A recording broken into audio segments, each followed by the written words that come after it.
নিসফু শাবান মানে তো লাইলাতুল বারাত। আজকে তো নিসফু শাবানের রাত্রি।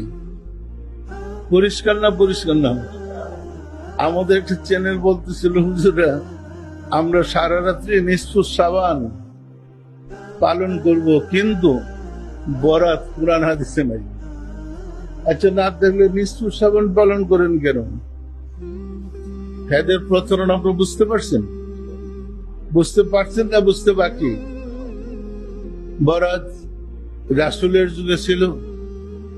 রাসূল সাল্লাল্লাহু আলাইহি ওয়াসাল্লাম লাইলাতুল বরাত পালন করেছেন, সাহাবায়ে কেরামগণ বরাত পালন করেছেন, আল্লাহ ঘোষণা করেছেন লাইলাতুল বরাত সম্বন্ধে, এবং জামে আম্বিয়া জামে আউলিয়ারা লাইলাতুল বরাত পালন করেছে।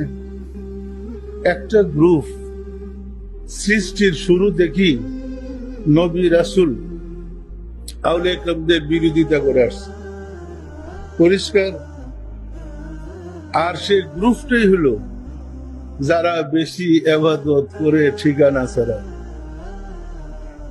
ফেরেশতাদের সর্দার কে ছিল বলেন তো? ফেরেশতাদের সর্দার কে ছিল? মুআল্লামুল মালাকুত, ফেরেশতাদের শিক্ষক। তিনি কিন্তু আদম আলাইহিস সালামের বিরোধিতা করেছিলেন। করছে না করে নাই? আদমের থেকে শুরু করে 1,24,000 নবী রাসূল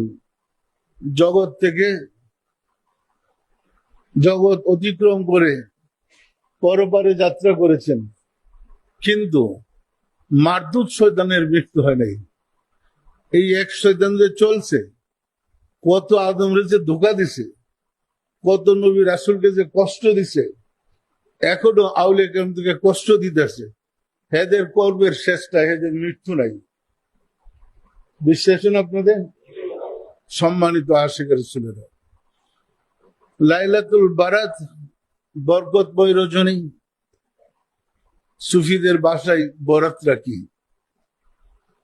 আসলে যাদের আল্লাহ ও রাসূলের সাথে যোগাযোগ আছে তাদের ধর্ম একরকম, আর যাদের যোগাযোগ নাই তাদের ধর্ম ভিন্ন রকম। একরকম? ভিন্ন রকম। সুতরাং সৃষ্টির শুরু থেকে প্রত্যেক নবীদের যুগে একটা শ্রেণী, যারা সমাজের হুজুর, এরাই আল্লাহর প্রতিনিধিদের বিরুদ্ধে জিহাদ ঘোষণা করেছে, ফতোয়া দিয়েছে। সুতরাং এরাই এই শ্রেণী একটা গ্রুপ বলে বরাত বলতে কুরআন হাদিসে কিছু নাই। আচ্ছা বলেন তো, যিনি জন্ম অন্ধ সে কি পূর্ণিমার চাঁদ কেমন দেখে? আকাশের চাঁদ দেখে? এক দাদা আর এক নাতির গল্প। ঘটনা ছিল এই, দাদা হলো জন্ম অন্ধ। প্রতিদিন তার নাতি তাদের দুধ গরম করে করে খাওয়ায়, দেখে না তো?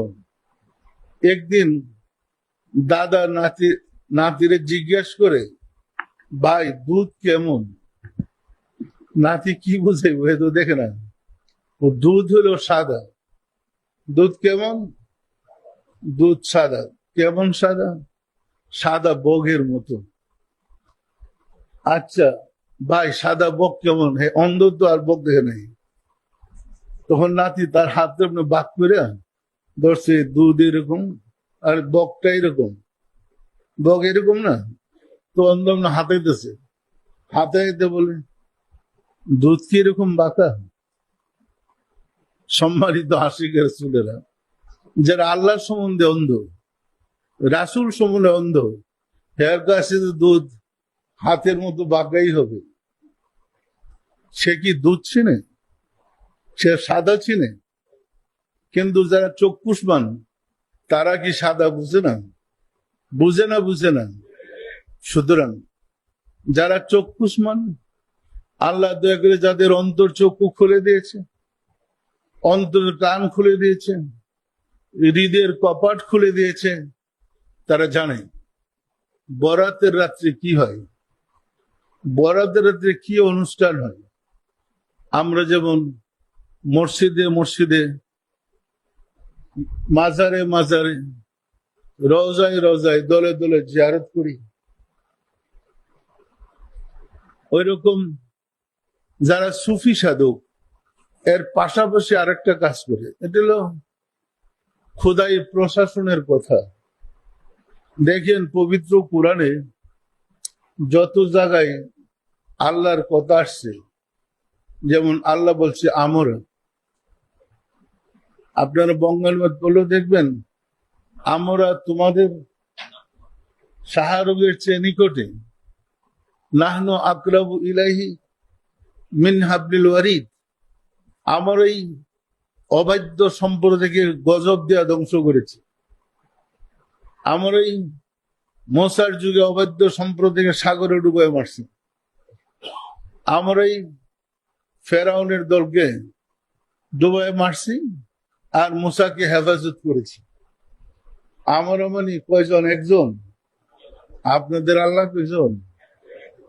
কোরআনে যে বললো আমরা যখন মাদ্রাসায় পড়ি হুজুরদের কাছে জানতে চেয়েছিলাম আল্লাহ আবার আমরা হয় কেমনি।